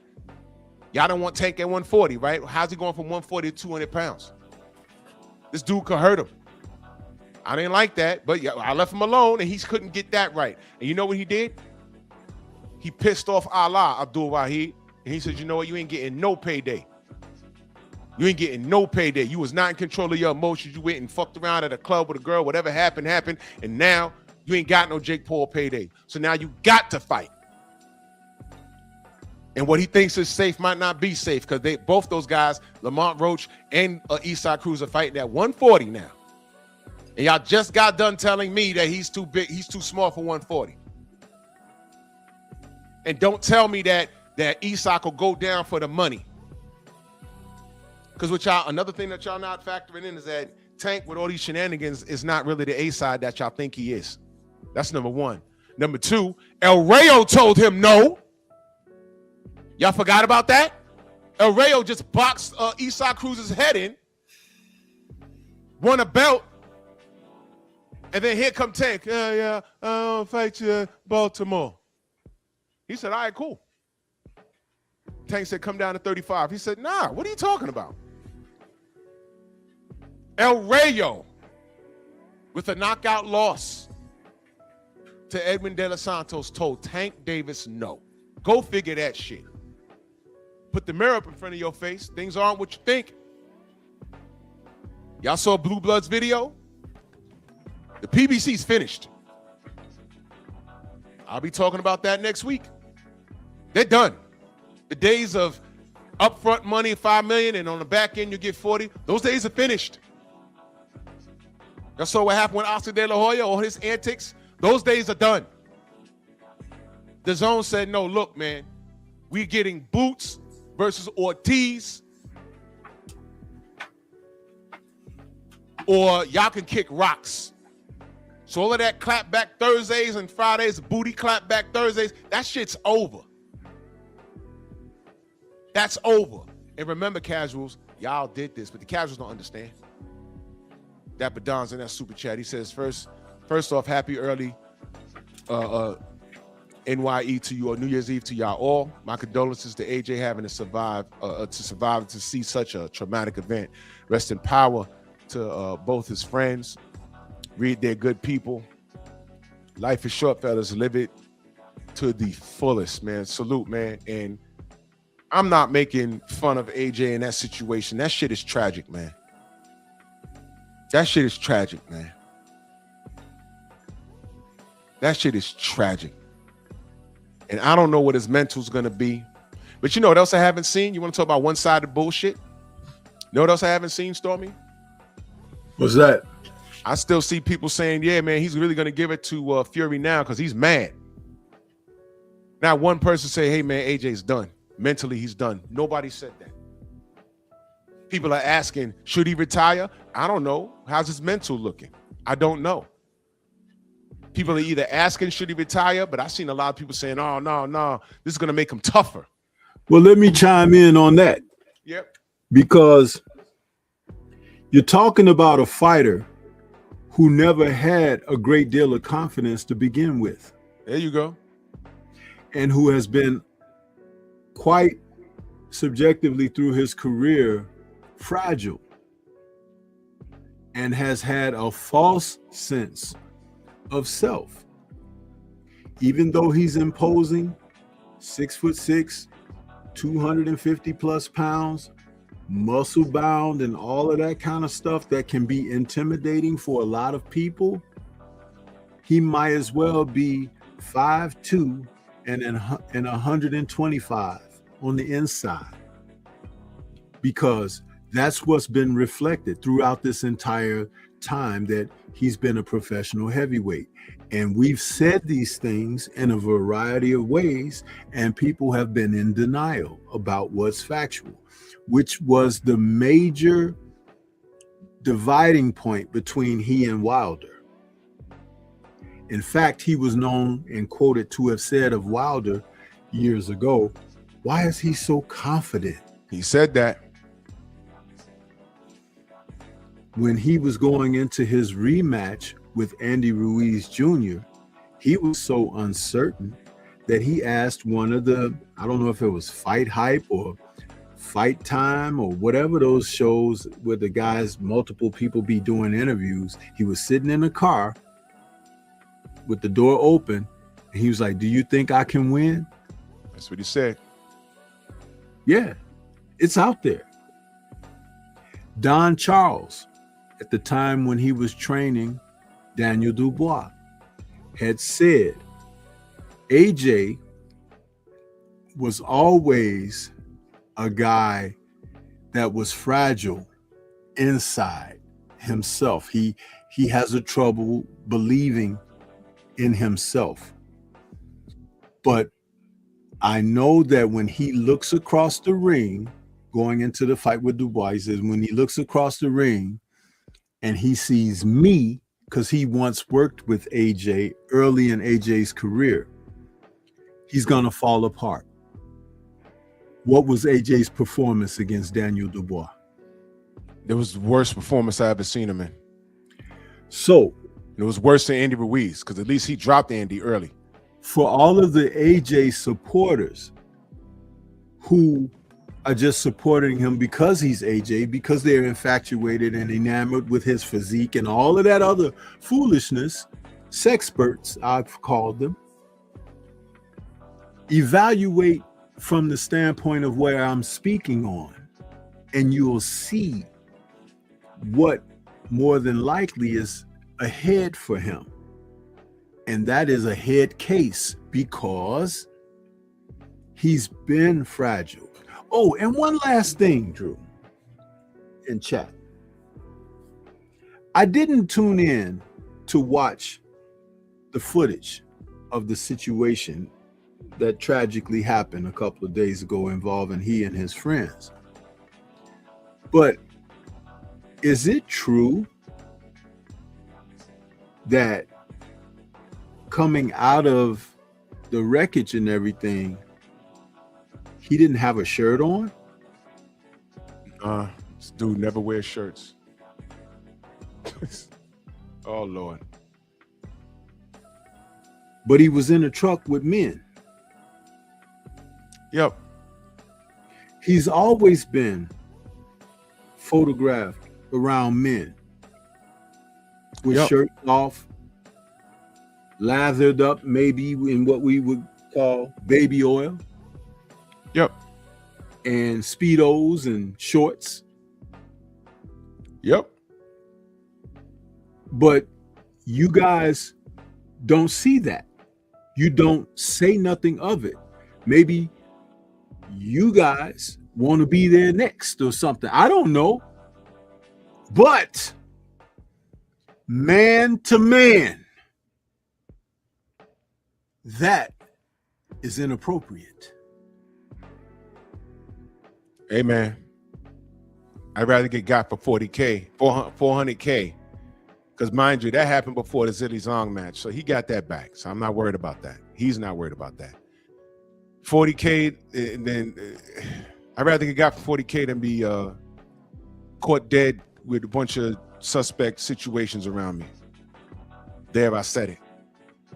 And note to yourselves, this is why y'all can't get into the y'all can't get into that kind of talk with us.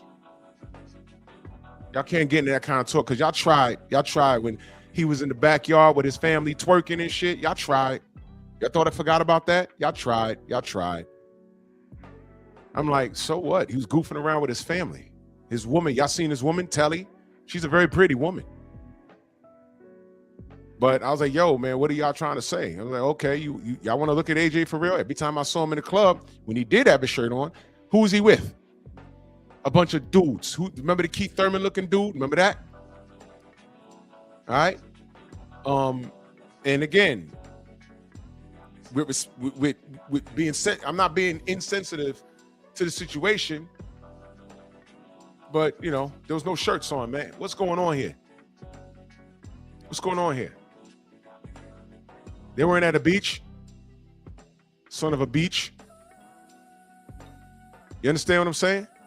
I don't just, in the hottest of summer days, I don't walk around with my boys with my goddamn shirt off everywhere. The gym, maybe. You going to to the beach out here? Maybe. Y'all gotta stop, man. All these insults y'all fling. Deontay was very open about something he was going through, and y'all jumped in the comment section and did all of this. And I'm like, man, all right, man. Okay, here they go again. And then a week later, this happens. Now, I could get really raw with this. I can get really raw with this, but I'm not. Because I'm just going to let the situation speak for itself. Not at 86, my brother in that super chat salute. He said, salute Drew and salute to the mighty LDBC, man. Salute to you. Much love. Thank you so much.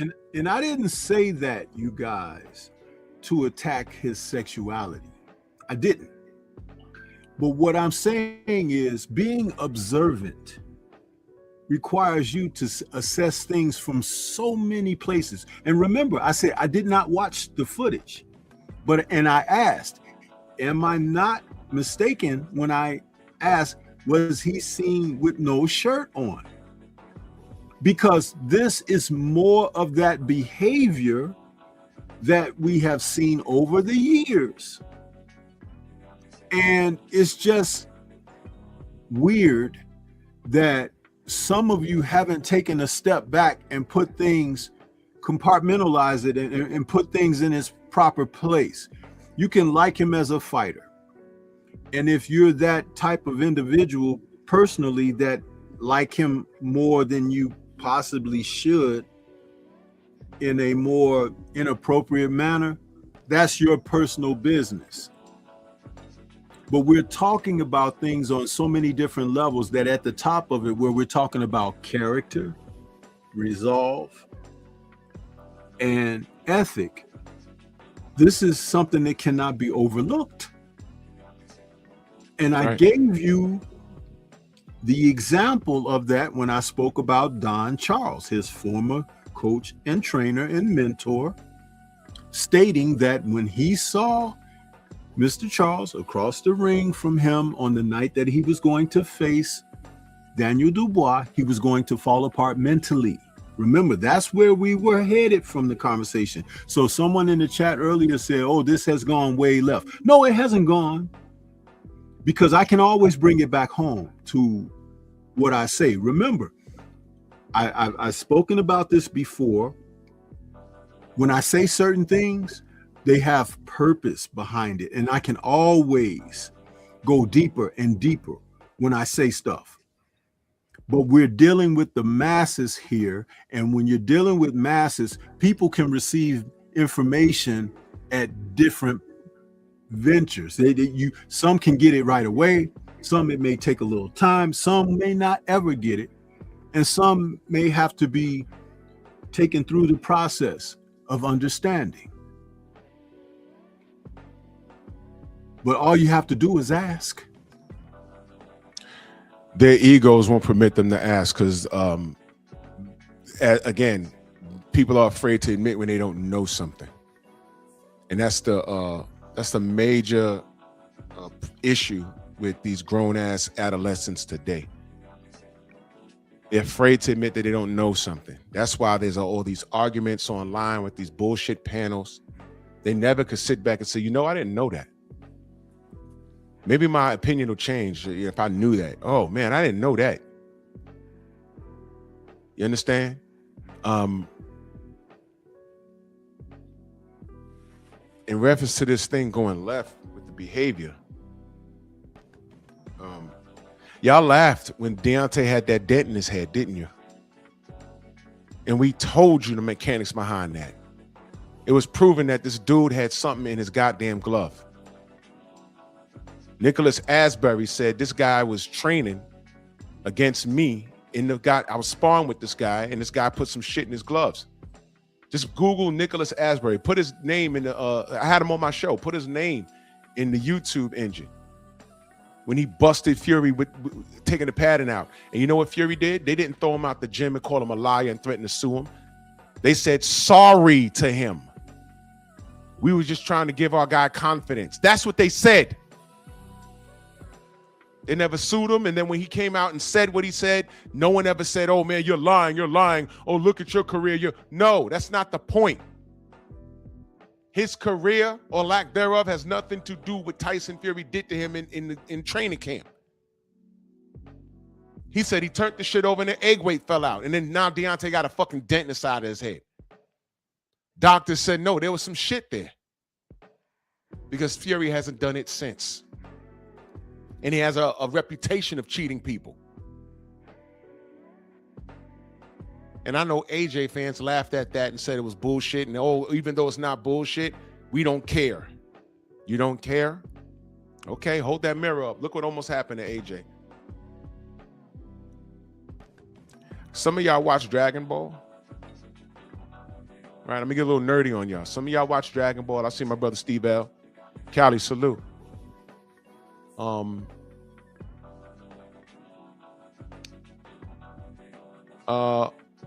Goku has this move called the Spirit Bomb. He holds his hands up and he collects all the energy from people on the planet and around the universe and everything. And it's one ball of energy and he throws that, and it's good energy. And he throws it at the villain, and that's how he wins. Well, you know what the reverse of that is? All of this bullshit you try and put on fighters that incidentally we support, Deontay, Devin, anybody. And you hate on these fighters. And you're putting out that bad energy. And look what almost happened. Well, look what did happen to AJ. And I don't know what kind of person he's going to be after this. Mentally, he might be gone.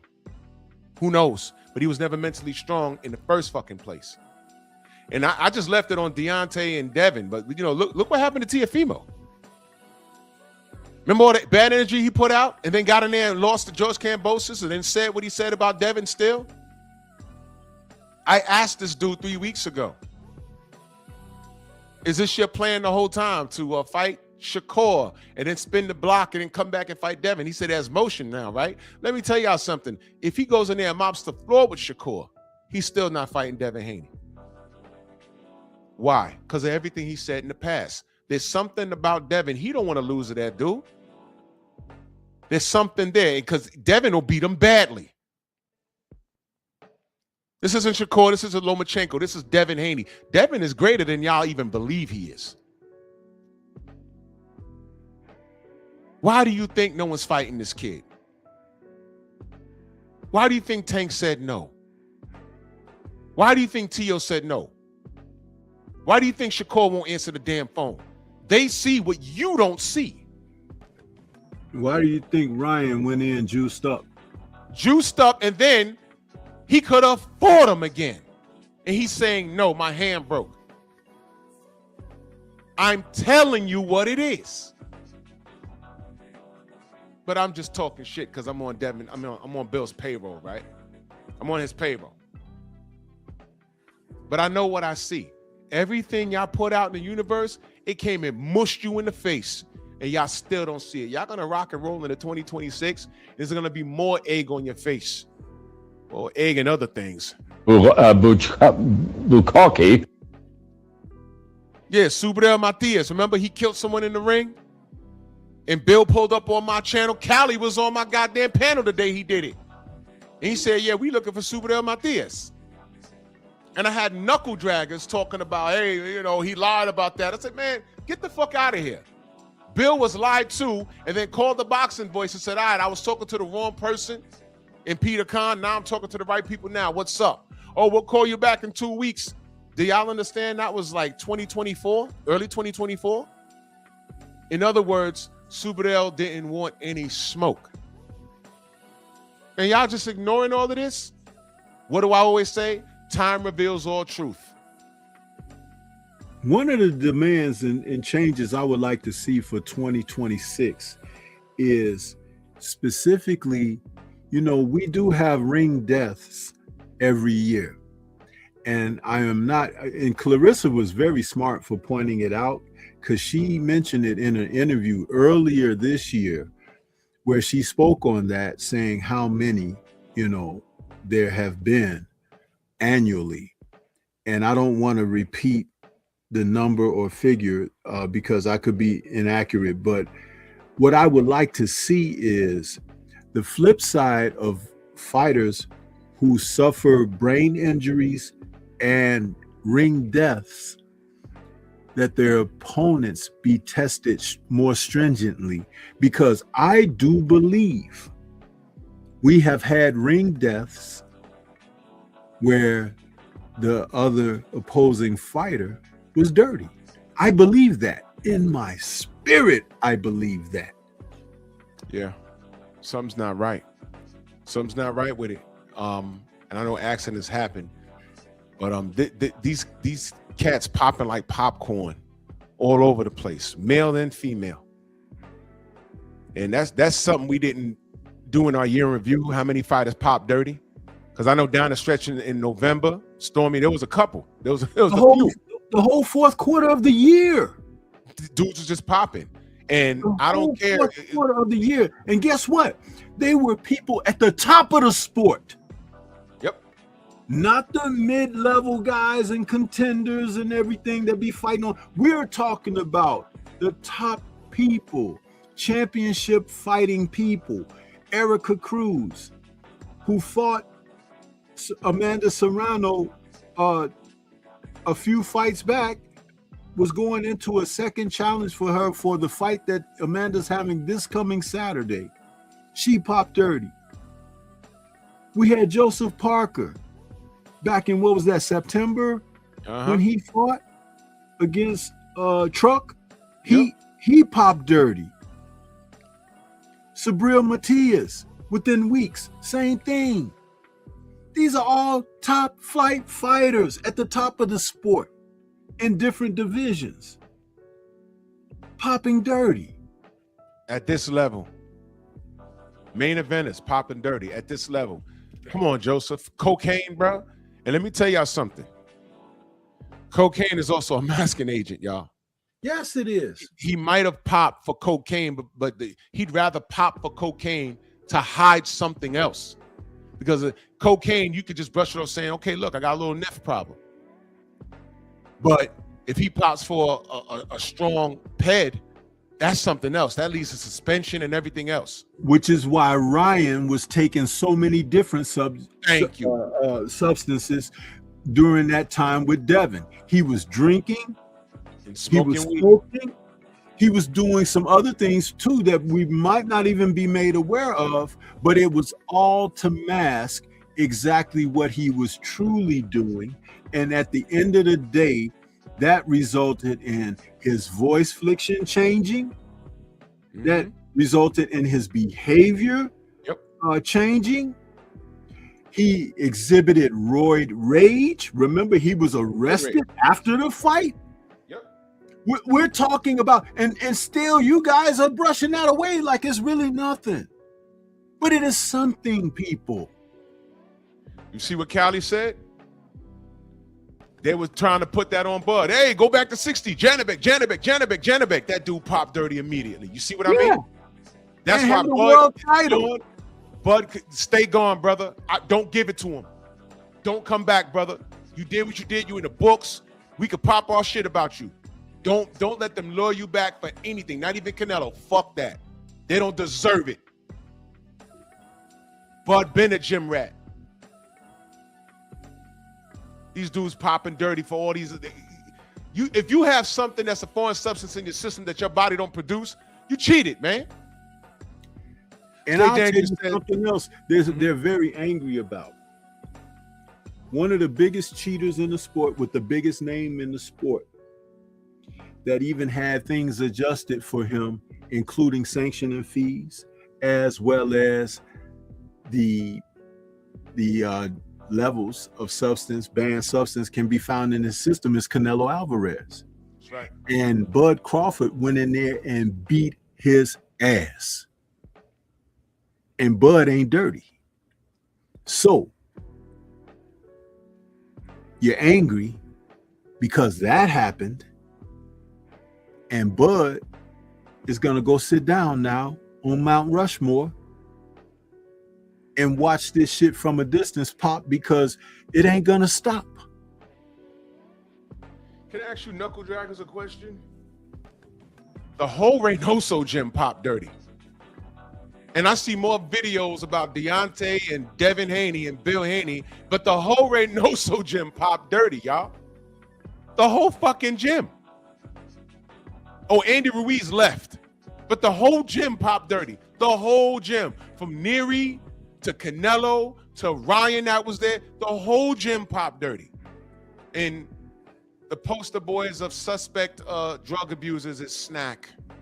And Drew, how many videos have I done on that subject? And how have I not talked about Suleiman in the WBC? Man, at least 7 that I could think of off the bat, probably more. Yeah. But y'all want to come in here and argue about what it's not when we're seeing it. I talked about Conor Benn. I talked about Dillian White. Oh, I'm not done with that. You know what I'm saying? But yeah. What I'm saying is I've been talking about it, right? I don't do a video a day on it, but I talked about it in detail. It's there, but the people just refuse to accept what's really the truth out here. I talked about Tyson Fury. I talked about the people who were associated with Tyson Fury and his camp. I talked about, for goodness sakes, I talked about Sugar Hill Stewart and how he being an accessory in concert, as you've been known to say, and the fact that I referred to him as sweet and low. Didn't I do that? Yep. These guys are trained, man. And I see you stay dangerous, man. I know all about the amateurs. The glove cheats, hand wrap cheats, drug cheats. When we had Micah Fox on and we were talking about that situation, the WBA, what they tried to pull with him, they pulled it. They got away with it. They got away with it. It's ridiculous. They got away with it. They cheated Michael Fox. And when we talk about these things, they say, oh, we're whining about it. We talk about the protection of all fighters. As a matter of fact, we tried to, we talked up AJ. Man, listen, your contract up. Don't resign with this guy. Go off on your own. You got the name, you got the status, you have the skill set. You know what AJ would have been better off doing? Leaving Matchroom and going right over to Queensberry. That would have been his best move. Yeah, I honestly think Frank Warren would have did better by him. But of course he would have. He would have been forced. Because he was already a star. You see what I'm saying? Yeah. And Frank would have just made sure that he got some people around AJ to help him in the ring with his skill sets and stuff like that to be able to fight at the top of the division. To be perfectly honest, AJ potential is gone now. He's nearing 40 years of age. His career is pretty much, But at the time, a few years ago, before he re-upped with this lifetime commitment to Matchroom, if he had jumped ship and went over to Queensberry, I guarantee you Frank Warren would have worked some magic for him. Because see, understand that Frank Warren goes back to Don King days. And he understands everything about the sport of boxing. If you look at his stable of the fighters he has presently and the events that he's put on some bangers, bro. And that's no pun intended. Yeah, I got to pack this up. I got to bust this moves, got to get the cooking. I got the Black Eyed Peas going, college and stuff. So I got to bust this move. Yo, man, Happy New Year. Salute Sensei joining me this morning. Appreciate that, man. Same to you.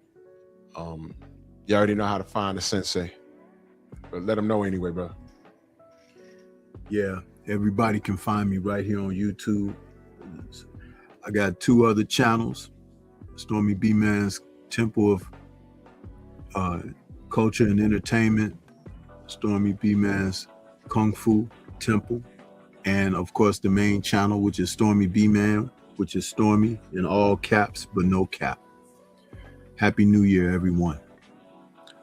Follow us all on Rumble. We over there. It's gonna come a point where we're gonna be going live over there because we have a lot more freedom over there to do and say what we want, play the music that we want, the videos that we want over there. And if you want to get more in depth, follow us on Patreon also. I'm on Patreon. I just posted video last night in reference to the Deontay situation. I got more in depth. All right. And I didn't want to put that up on here. All right, y'all gotta go pay for that, man, because fuck you too. They let certain people say certain things. So I just move it around. You know what I mean? But salute to y'all. Happy New Year. And rock and roll into 2026. I'm not dealing with no foolishness. All right. If I'm in my bag and I'm talking, all right, please don't come in here. Do yourself a favor. Don't come in here flinging rocks and trying to disrupt what I'm doing here. You know what I'm saying? Because Stormy till you get to the back of the classroom. I'm not on that this year. I'm just throwing you the fuck out. I'm not dealing with it. If you come in here late and you don't know what the temperature of the room is, you can't listen for 10 minutes to find out or just rewind to see what I'm talking about, I'm just gonna throw you the fuck out of here. I'm not dealing with it. That's the end of it. So boxing is speaking the truth all year of 2025. I'm just letting y'all know that. And watch what you say, because God's always listening. I'm glad AJ's fine. Prayers up to the family of him and his friends and everyone involved that lost their life. All right. But the prayers I'm giving AJ and everyone around him is not the prayers that you give Deontay and Devin. And that's on y'all. Instead, y'all run behind niggas like this, Southpaw, praying that Devin die. Okay? All right. How was Tank's 2025 and compared to everybody else? All his contemporaries got busy. They got work. From Cruz to Roach to Devin to now Shakur and T.O. about to mix it up. And where your man Tank at? It's going to be real interesting when he does get in the ring. I'll be watching. Y'all going to be nervous. I'm not. Because I know how this ends. We've seen it before. Happy New Year. Bronx on deck. Move! Why are you gay? Who says I'm gay? You are gay.